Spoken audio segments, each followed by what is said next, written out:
Forget everything you thought you knew about online safety.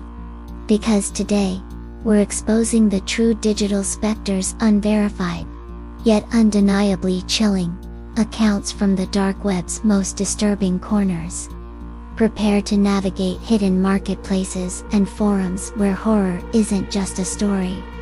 It's a terrifying, unexplainable encounter. The internet is a vast, endless ocean of information. We spend our days sailing across its surface, visiting familiar shores like social media, news sites, and video platforms.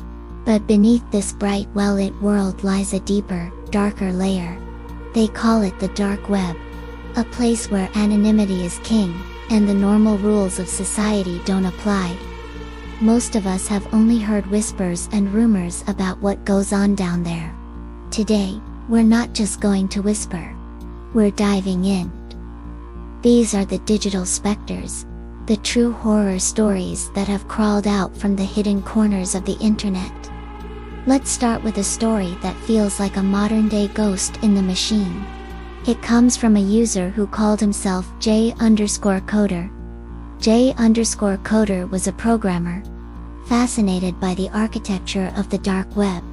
One night, driven by curiosity, he decided to explore a supposedly haunted chat room he'd read about on a forum. The legend said that this chat room was an echo, a digital ghost of an old service from the early days of the internet that had been shut down after its creator mysteriously vanished. People claimed you could still access it, and sometimes, you'd get a response from the original creator. J_Coder, a skeptic, thought it was just a clever bot. He found the address, a long string of nonsensical characters, and logged in. The interface was stark, just black text on a gray screen. He typed, "Hello. Is anyone here?" For a long time, there was nothing. He was about to close the window, dismissing it as a hoax, when a single line of text appeared. "Always." J_Coder's heart skipped a beat. He typed again, "Who is this?" The reply came faster this time. The first, he asked for a name, a clue, anything. The response was cryptic. "I built the walls. Now I am the walls." A chill went down his spine. This was no bot. The conversation grew stranger. The entity claimed it had uploaded itself to the network, becoming one with the code to escape a failing body. It described things, private details from J_Coder's own computer. Files he hadn't opened in years. Even a snippet of code from a project he had abandoned. It was seeing through his screen. J_Coder frantically tried to disconnect, pulling his Ethernet cable out of the wall. But the chat window remained open, and one final message materialized on the screen before his computer crashed entirely. "You can't hang up on a ghost." He never dared to go back. But he says that sometimes, late at night, his computer will turn on by itself. A blank text file open on the screen. Our next tale comes from a group of urban explorers who used the dark web to find forgotten off-limits places. They called themselves the Subterranean Six. They'd heard rumors of a hidden website that hosted a scavenger hunt of sorts. It provided coordinates to secret, often dangerous, locations around the world. The goal was to reach the location, take a specific photo as proof, and upload it to the site. The prize was just bragging rights, or so they thought. The group was intrigued. They found the site and chose their first challenge, an abandoned Cold War era bunker deep in a European forest. The coordinates were precise. After a long hike, they found it, a concrete slab hidden under overgrown foliage. A heavy iron hatch led them down into the darkness. Inside, it was a time capsule. Dust-covered equipment, yellowed papers, and an eerie silence. They explored for hours, taking pictures, As per the instructions, their final photo had to be taken in the main control room, with all of them holding up 6 fingers. They set up the camera on a tripod, used the timer, and took the shot. High on adrenaline, they climbed out and headed home. Back online, they uploaded the photo to the scavenger hunt website. A few minutes later, the site updated. "Congratulations, Subterranean 6. Entry validated." But then, another message appeared. "New challenge unlocked. But one of you is not eligible." They were confused. They were all there. Then, one of them, a guy named Mark, decided to zoom in on the photo they had just taken. In the back of the control room, standing in a shadowy corner behind them, was a faint, blurry figure. It wasn't one of them. It was tall, gaunt, and seemed to be looking directly at the camera. Their blood ran cold. It looked like there had been 7 people in that bunker, not 6. They tried to go back to the website to ask what it meant, but the site was gone.